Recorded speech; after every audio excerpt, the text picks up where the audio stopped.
Hello and welcome to another video on Domain 7. We'll be talking about log management concepts in this video. This is sort of a reorganization of an older topic with a few added new terms to the common body of knowledge as of May 2021.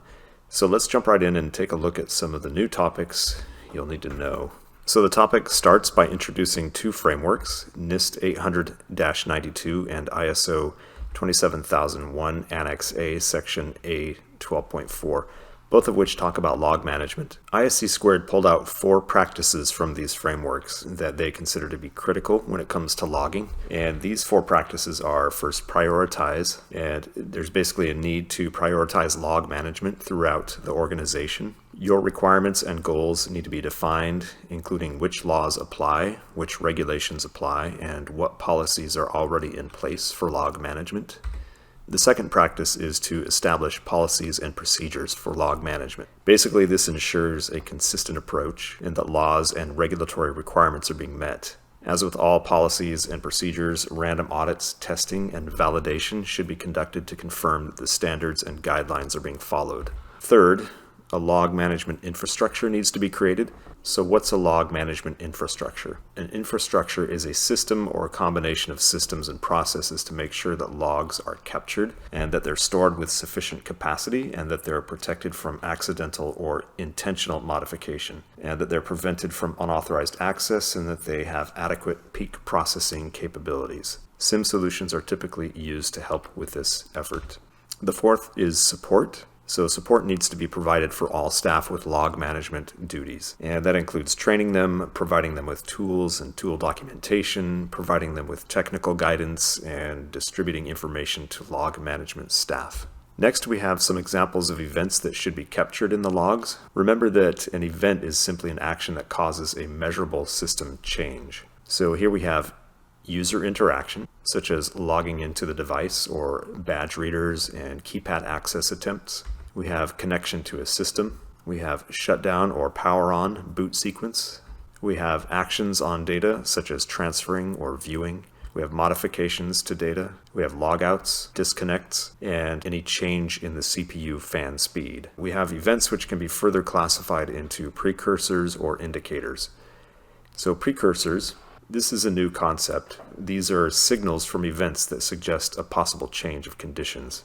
And just as a crude example, if you have a company of 100 employees and say 60 of them are filing grievances electronically, and those grievances are captured in a log, this could be a precursor to an internal incident, such as employees stealing data. Another example might be an announcement from a threat group that they will attack your company. Another example from NIST is a newly discovered vulnerability for something that's in your environment, which could be a precursor to an attack. So precursors can be used to make adjustments to thresholds and authentication challenges, or simply increase your level of security in order to prevent or avert an incident. Indicators are signals from events that suggest a potential incident is actually happening or has already happened. These are also called indicators of compromise. And so rules can be set up in your SIEM to detect potential indicators that might require human interaction.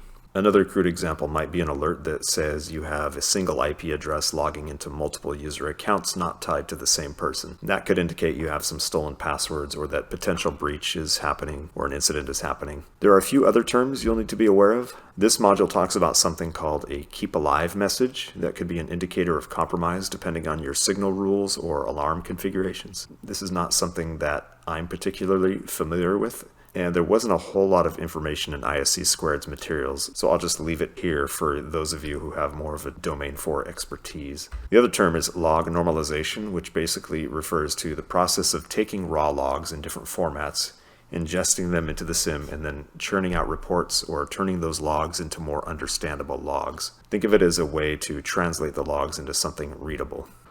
So for security information and event management, SIEM, there are a few additional terms you'll need to learn. First, we have Managed Security Services Provider, or MSSP, and this refers to a third-party vendor who provides some level of security expertise for your logging capabilities. And so we have 4 here that we're going to cover. We have self-hosted, self-managed, which means that your organization does everything in-house. Cloud SIEM self-managed means that the cloud provider collects and aggregates the logs but the customer or your organization manages the detection systems, the operations, analysis, correlation, rules, alerting, and incident response activities. Hybrid self-hosted means that the customer organization hosts all the systems and hardware on site, but the MSSP is a partner in the collection and correlation of tasks and may participate in the overall process. SIEM as a service, this is where all tasks would be provided by the third party up to and except when an internal incident response is needed. That's something that your organization would have to take care of. The best way to remember the difference between these is to think about where your data lives. When you see the words self and self, you'll know immediately that everything's in-house. The word hosted simply means where it's stored or at rest, and managed means who's looking at the consoles and doing the initial triage of events. So when you see something that says Cloud SIEM or Cloud Hosted, you know the data is off-site. When you see the word hybrid, be sure to pay special attention to what comes after that word. If you see hybrid self-hosted, like it's shown here, you should see that the self-hosted means that your data is on-site and that the other parts of the question are up for grabs with the MSSP. If you flip that around and see something on the exam that says hybrid self-managed, which is possible even though it's not listed here, you should be able to decipher that the self-managed component refers to the on-site triaging of events and console management, and that the MSSP plays a role somewhere else. A quick note about real-time monitoring. This refers to monitoring SIEM logs in real time. ISCM, or Information Security Continuous Monitoring, is basically a continuous process of analyzing the strategy, program findings, response to findings, and improving the strategy program or just the strategy and program on a continuous basis. So it's basically monitoring and looking at everything all the time. Other frameworks that reinforce this approach include ISO 27004 with the extension there, and we have COBIT, PCI DSS, and so on and so forth. There are some new monitoring limitations that weren't mentioned in the previous common body of knowledge. So the ones to be aware of: logging formats. You'll often be working with several applications and appliances that have different formats. You might have SQL, you might have text documents, you might have Windows event logs, or even PDF files. Log manipulations, whether intentional or unintentional, any change to the log can have an adverse effect, especially when you're conducting investigations or using them as evidence in court. And this bullet here cannot detect gradual attacks or attacks that try to avert detection, so things like password spraying that would fly under the radar of normal detection methods. And no support for legacy. Obviously, this refers to things like mainframes and older custom applications and appliances that have log formats that are harder to monitor, ingest, and analyze. Data loss prevention, data leak prevention, and egress monitoring all kind of refer to the same thing. It's basically looking at what flows out of the organization to make sure that information isn't being stolen. And this can be done in a number of ways. So DLP looks at data before it leaves the environment. If DLP finds a label, a pattern, or a signature, it'll block it from leaving the environment. So again, DLP has three things to be aware of. We have signatures, and these would be strings of data that are readily identifiable and can be recognized by the solution. When looking for social security numbers, the DLP might try to identify a signature of 9 numbers or a signature of 3 numbers followed by a dash, followed by 2 numbers, and a dash, and then 4 numbers.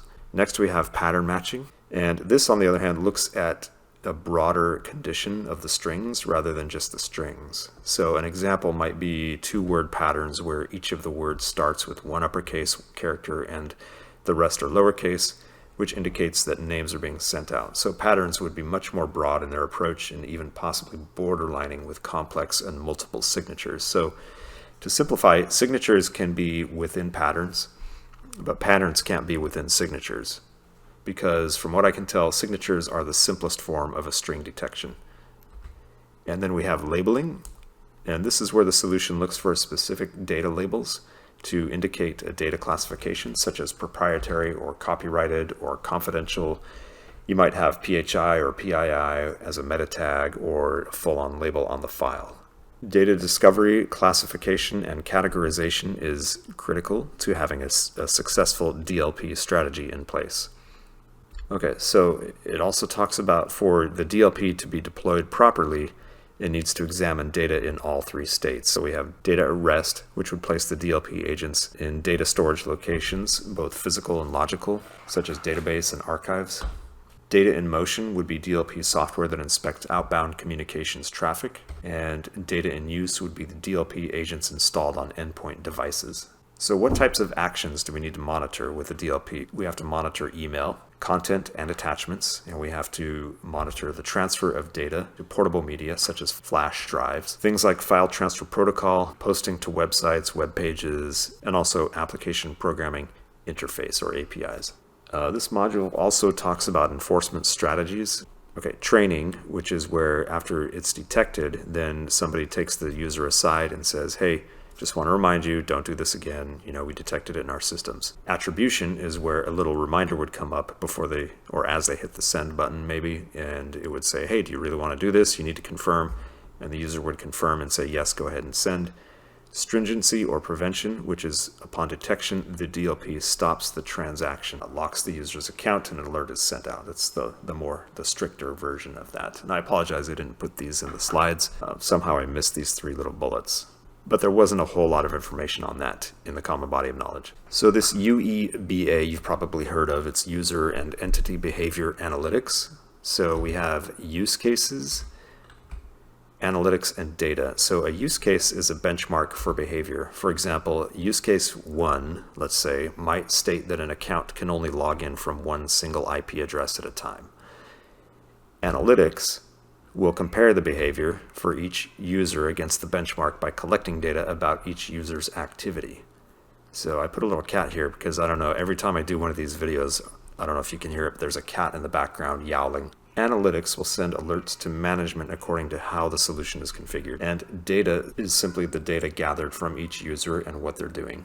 So artificial intelligence is used alongside management risk appetite to look at logs and adjust controls and alerting rules. So the more strict the rules, of course, the more false positives, and the less strict the rules, the more false negatives. In other words, more successful attacks. To give you an oversimplified example, if you implement a strict rule that says all users are only allowed one login attempt and their accounts will be locked out, this obviously is going to result in way too many false positive alerts. Most people have typos or slippery fingers when they're in a hurry, especially in an age where password complexity requirements are getting more and more ridiculous. On the flip side, if you have a rule that's too lenient, like allowing users 20 login attempts before locking them out, you're going to have a lot of false negatives where you'll see alerts of failed login attempts that are being ignored and could indicate a brute force or password throttling attacks. So that's it for this lesson. I hope you learned something from it. If so, please support the channel and the website by visiting CISSprep.net,